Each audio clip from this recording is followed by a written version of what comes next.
এত রক্তের উপর যে বাংলাদেশ প্রতিষ্ঠিত, সেই বাংলাদেশে শেখ হাসিনা বাংলাদেশকে একটা নরকে পরিণত করে ফেলল। একবার তার বাবা করছিল রক্ষী বাহিনীতে 30,000 মানুষ মারল, কোন দল করতে দিল না। আপনাদের মনে আছে বাকশাল করছে, আর রক্ষী বাহিনীর সময় রক্ষী বাহিনী দিয়ে মানুষ মারল, আর আওয়ামী লীগের লোকজন লুটপাটে ব্যস্ত হয়ে গেল। ফলে এই বাজে বউ, আমি তখন ছোট আসছিলাম, এই বাজে বউ তখন মনে আছে রাস্তার ধারে কিন্তু কচু গাছ ছিল না, নাকি যত্র দুর্ভিক্ষ হলো, রাস্তায় কিন্তু মানুষ কচু ঘুটা খাইছে, আটা ঘুটা খাইছে, খাইছে না?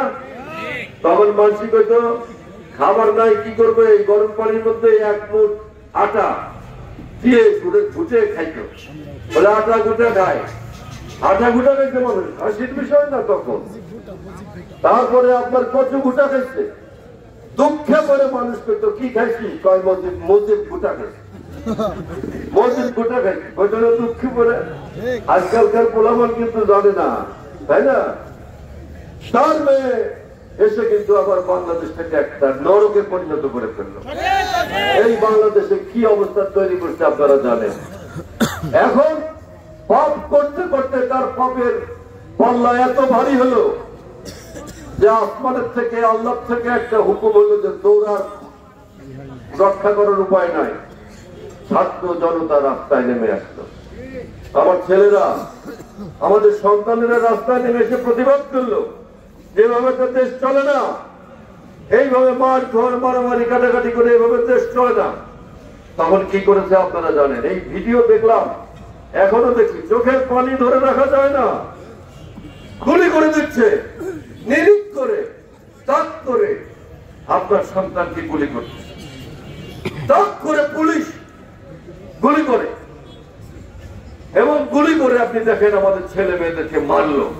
যখন গুলি করে মারলো তখন ঘরের থেকে মারা বেরো আসলো, বাবারা বেরো আসলো, আমার সন্তানকে গুলি করে মারছে, আমার বাচ্চাকে গুলি করে মেরে ফেললো।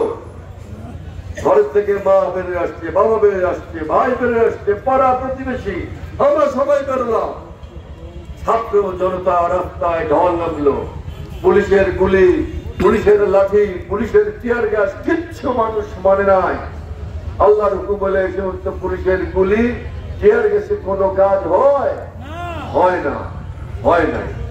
সুতরাং শেখ হাসিনা কি করলো দেখেন, এত গল্প এত কিছু শুনলাম যে ওই গণভবনে ভাত রান্না করছে দুপুরবেলা, পোলাও কোরমা খাবে দুপুরবেলায়, সেই ভাত পোলাও কোরমা পালায় দিয়ে তাকে হেলিকপ্টারে পালায় যেতে হবে। শেখ হাসিনা পালায় গেল। একটা মানুষ কত অপরাধ করলে, একটা মানুষ কি অপরাধ করলে দেশ থেকে তার পালায় যেতে হয়, পালায় চলে গেল। আর যদি 40 মিনিট দাঁড়াত শেখ হাসিনার কি হইতো বলেন তো দেখি? ওর খুঁজে পাওয়া যেত না।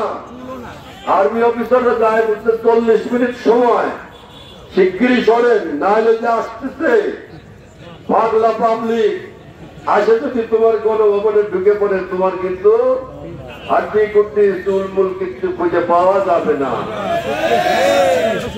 পালায় চলে গেছে, পালায় চলে গেছে। লক্ষ লক্ষ মানুষ গণভবনে যায় ঢুকে পড়ছে, গণভবনের মধ্যে ঢুকে গণভবনের ভাত খাইতেছে, শুয়ে রয়েছে, ফ্যান চালাইতেছে, বুঝছেন না?